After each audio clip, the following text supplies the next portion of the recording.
मंचस्थ पूज्य संतों के श्री चरणों में और पूज्य महाराज श्री को के चरणों में कोटि कोटि वंदन। मुझे लगा कि ये अंतिम पंक्तियां मैं बोल दूं। धामना स्वेन सदा निरस्तकुहकम् सत्यम परम धीमहि।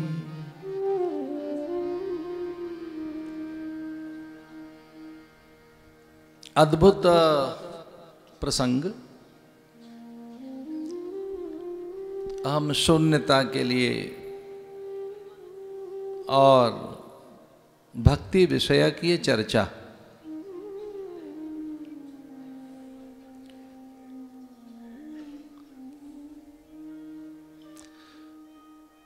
भगवान अपनी प्रियता की बात गीता के माध्यम से कहते हैं, सब में प्रिय, मुझे ये प्रिय लगता है, वही मुझे प्रिय है। अद्वेष्टा सर्वभूतानां मैत्र करुण एवच निर्ममो निरहंकार।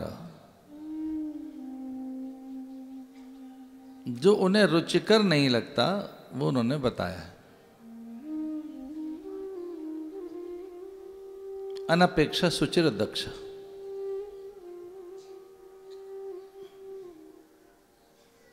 बारहवें अध्याय में 13वें श्लोक से वो भक्ति की चर्चा करते हैं, शुद्धि की, परिष्कार की।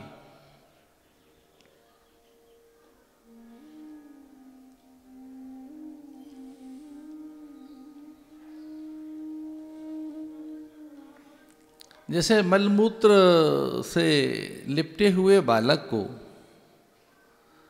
जैसे ही माँ उसके पिता को सौंपती है तब उसे लेना तो चाहता है अपने आलिंगन में और उसे स्नेह देना चाहता है अथवा वात्सल्य का सुख लेना चाहता है, पर सहसा बालक को देखते ही वो फिर अपनी माँ को सौंप देता है, ये कह कर के हाँ इसे और ठीक करके दे दो मुझे। उसे वो करना नहीं आता, उसके अभ्यास में नहीं है। पिता के अभ्यास में ऐसा है नहीं।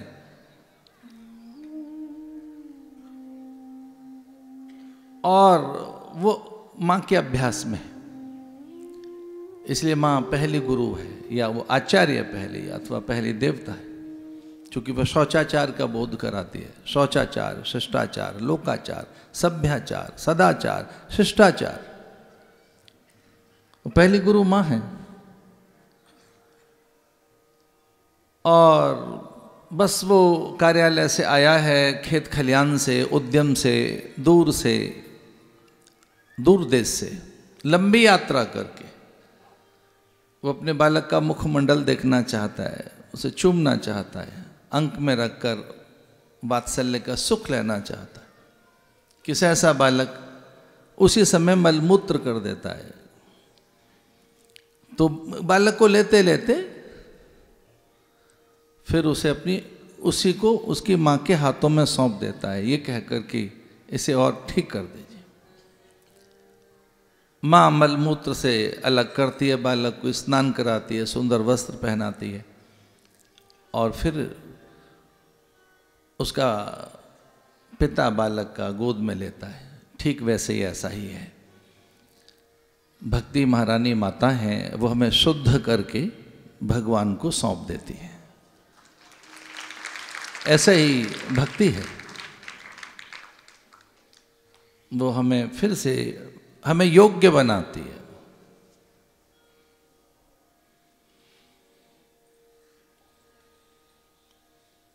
बड़ी अद्भुत बात कही। कमल पुष्प और उसकी सौरभ्यता, सौकर्यता, सौरस्यता की, उसके मकरंद की, उसकी आभा प्रभा, उसमें गंध सुगंध, उसमें अद्भुत आकर्षण,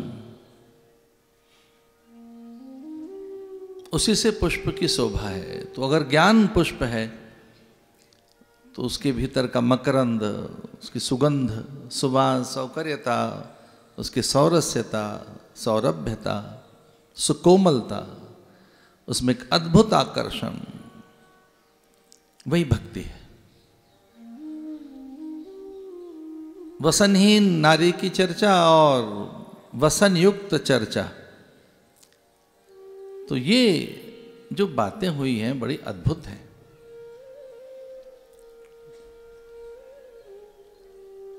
ऐसा सत्संग अत्यंत दुर्लभ है।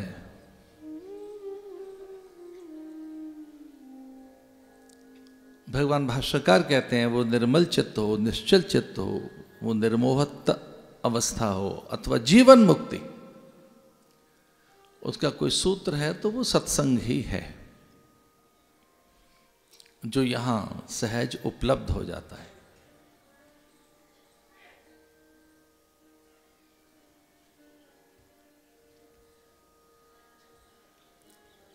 भगवान रमण बिहारी हैं यहाँ, उनकी लीलाएं भी नित्य हैं। यमुना महारानी है, पर शास्त्र कहते हैं तीर्थ पैदा संत के सानिध्य से होता है। संत की सन्निधि अथवा संत के बाद से ही तीर्थ बनता है। मुझे कभी कभी ऐसा अनुभव होता है कि कली दोष निवृत्ति के लिए, कली कलुष नाश के लिए, कली भय भ्रम भंजन के लिए कुछ दिन रमण रेती में विहार किया जाए तो सर्वोत्तम साधन है ये। कली प्रभाव ऐसा ही है कि साधन तो हैं, वे सक्रिय नहीं है, उनमें सातत्य नहीं रहता, उनका निरंतर भंग होता रहता है, उनमें दीर्घकालिकता नहीं रहती, वे श्रद्धा युक्त नहीं बन पाते, छिन्न भिन्न हो जाते हैं। जैसा कि महाराज ने अभी बताया, वो अहम हो, अभिमान हो, अहंकार हो, बात ठीक ही कह रहे थे। अभिमान और स्वाभिमान में बड़ा अंतर है। उन्होंने ठीक ही तो कहा कि रुई और धागे में से रुई को अलग कैसे करें। एक संत कह रहे थे कि अकामता निष्कामता कैसे आए, क्या निष्काम होना, काम शून्य होना, अहम शून्य होना संभव है? फिर वो स्वयं कहने लगे, काम से ही तो हमारी उत्पत्ति है। एको हम बहुश्याम, एक से अनेक हो जाऊं, यही तो हम, इसी से तो हमारी उत्पत्ति है। पर हाँ, एक सच है, एक बड़ा सच है कि जैसे पैर में कांटा लगे और कांटा लगने के समय जंगल में कांटा लग गया है तो व्यक्ति कांटे के समय अगर कोई और साधन याद करता है, पैर में धंसा हुआ कांटा, उस कांटे को निकालने के अगर कोई और साधन याद आता है, उस व्यक्ति को जो पीड़ित है कांटे से, उसे कुछ और साधन नहीं, कांटा ही याद आता है। एक और कांटा लाकर वो धीरे धीरे पैर में से कांटा निकालता है और कांटा निकल गया। लेकिन एक और बात यहां आती है कि पैर में से तो कांटा निकल गया, लेकिन जो दूसरा हाथ में कांटा था उसका क्या हुआ? तो वो भी वहीं छूट जाता है। ठीक वैसे ही अहंकार रूपी कांटे को निकालने के लिए ये सत्संग रूपी कांटा डालिए और दोनों चीजें बाहर हो जाएंगी। फिर इसी में से कोई साधन निकलेगा अहम शून्यता के लिए, और भक्ति से असंभव है, भक्ति से असंभव है। निराभिमानिता भक्ति से ही आएगी, अहम शून्यता भक्ति से ही आएगी।